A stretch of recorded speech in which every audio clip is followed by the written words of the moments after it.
Hello again, this is Ben Hitchcock Cross talking to you today about Novak.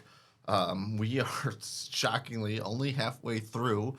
I think we ended day 3, and now we're about to start day 4, and there's 5 and 6 yet to go. I'm not sure if 6 is a full day, but we'll cross that bridge when we come to it.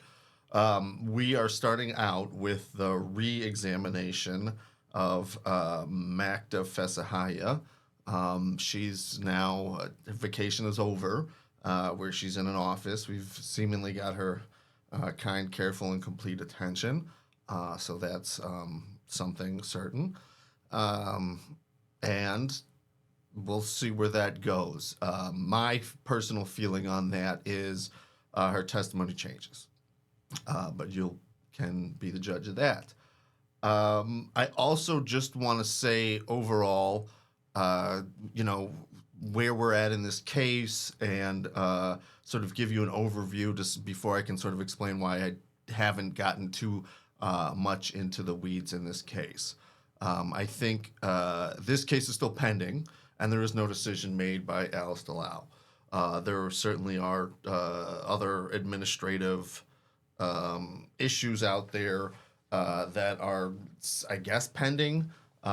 In terms of where are we at with Alice DeLau, the secretary, being a bad actor in this case, and the judge's boss. They say that it's indirect. We did get the first level response back from let's say the chief ALJ, for lack of a better word. She is, what is the correct title? I think she's an administrator. But I could be wrong. Anyways, her name is Maria Selsor, and she did an administrative review. I'm quite positive she's one step down from an administrator. And that director, bam. You got to get your bureaucracy language right, or you may have problems. So she has done an administrative review and has determined that there is no issue whatsoever. There's no really analysis there, or I can't add to you more than that. I guess we could read the document, but it really isn't anything more than that. So they found no wrongdoing so far. So certainly we're going to have to deal with that issue.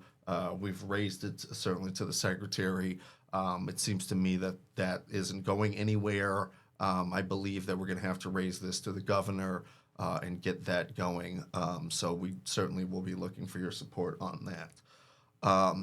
So that's partly, though, again, there's the political angle there, which is why is this occurring in this fashion? Why are we having such a hearing as this with these rules and this kind of judging?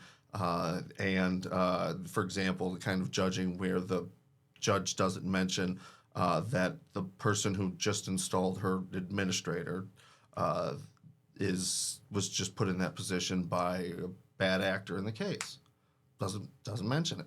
So that's for example, a political issue. It also has a legal issue. So there's I would argue that that's indication of bias against that judge. And meaning that would severely affect any decision that she would have. So that's, again, there's different angles on that. So we're just talking about the political that we are commenting on. So I'm sort of loath to specifically comment here on the legal nuances of this case. So I'm going to speak more generally. That's why I'm doing that.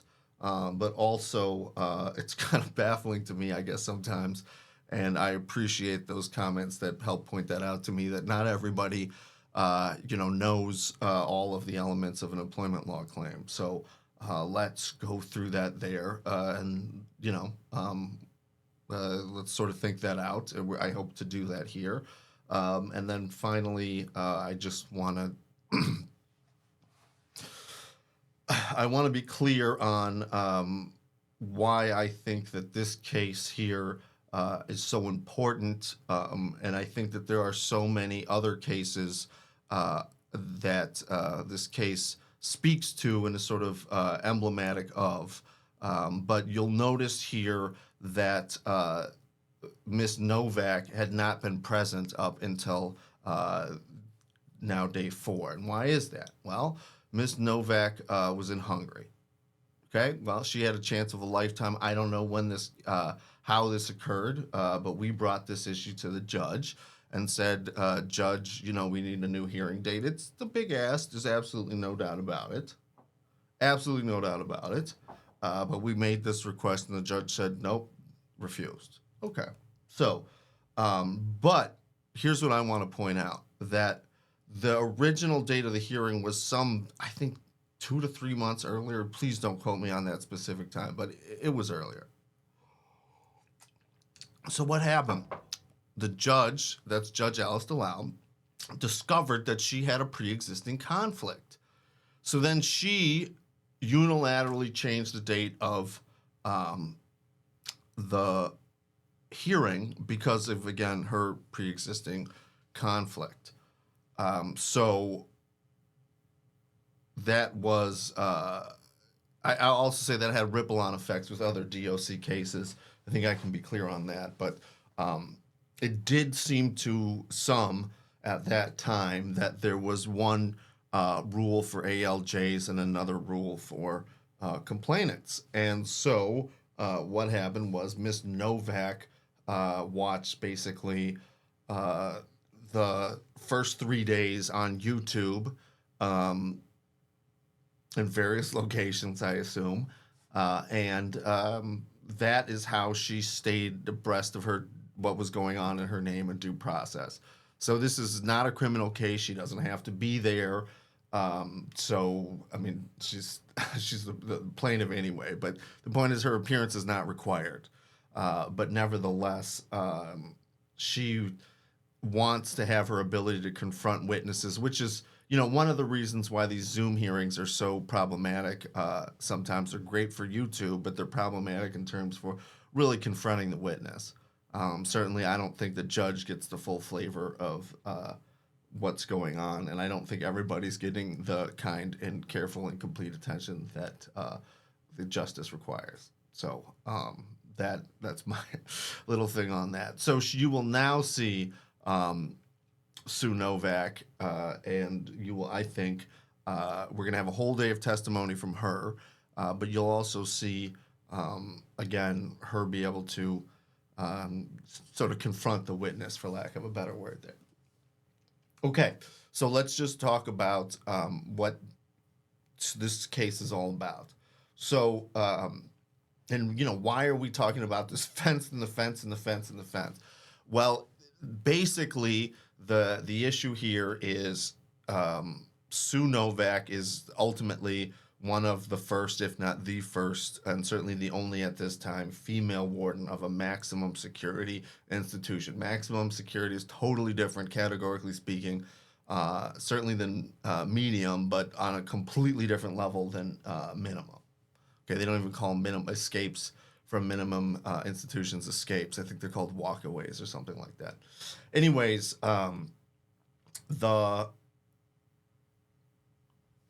there is an escape that happens at her institution, and our point and bone of contention on that is, if you look at the statistics, and this is what we presented to them, that there had never been a male warden who had actually been disciplined for anything like that. And so they, of course, come back and say that is our case of discrimination. So we're saying, but for Sue Novak having been female, she would not have been terminated. And we're just going to call it terminated for the time being, okay? So then, and we're saying we believe that some of the evidence for that is when you compare how the Department of Corrections treated different employees, different wardens, okay? So male wardens, all of them treated one way, female warden treated a different way, okay? That's indirect method, but it's that's our case, our argument. So they're coming back and saying, no, she's actually terminated because of this fence, all of the work rule violations that were listed. We swear it, okay?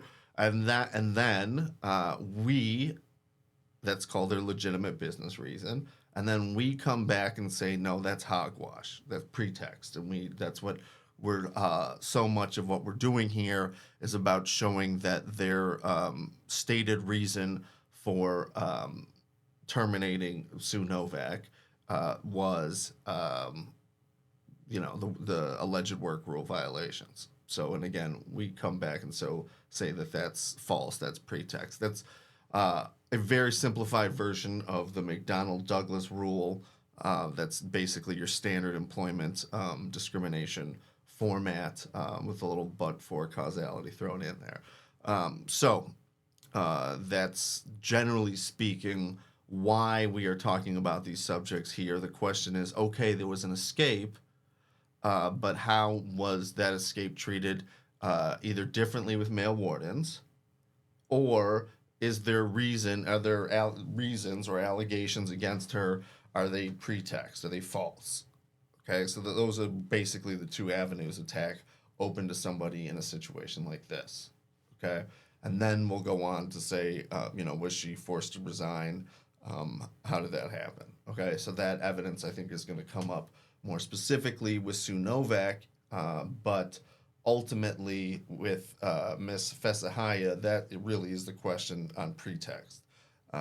We're saying, hey, the reasons that you put supposedly that you signed, even though we know that the secretary and Ms. Pahacek, the now division administrator for the Department of Workforce Development, thank you very much, Tony Evers, is making those decisions and not, it's Ms. Collaborative Efforts.